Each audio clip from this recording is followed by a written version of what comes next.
It did not start with Donald Trump. He is a symptom, not the cause. He's just capitalizing on resentments that politicians have been fanning for years. A fear and anger that's rooted in our past, but it's also born out of the enormous upheavals that have taken place in your brief lifetimes. Appealing to tribe, appealing to fear, telling people that order and security will be restored if it weren't for those who don't look like us or don't sound like us or don't pray like we do. That's an old playbook.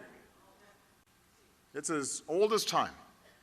But when there's a vacuum in our democracy, because sometimes we hear, oh, a plague on both your houses, over the past few decades has unfortunately found a home. These people aren't elected. They're not accountable. They're not doing us a service by actively promoting 90% of the crazy stuff that's coming out of this White House and then saying, don't worry, we're preventing the other 10%.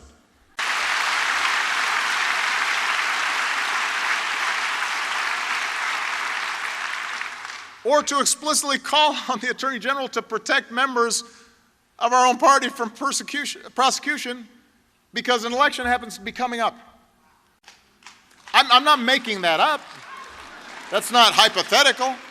It shouldn't be Democratic or Republican to say that we don't threaten the freedom of the press because they say things or publish stories we don't like. I complain plenty about Fox News. But you never heard me threaten to shut them down. Doesn't just come from Donald Trump or the current batch of Republicans in Congress or the Koch brothers and their lobbyists or too much compromise from Democrats or Russian hacking.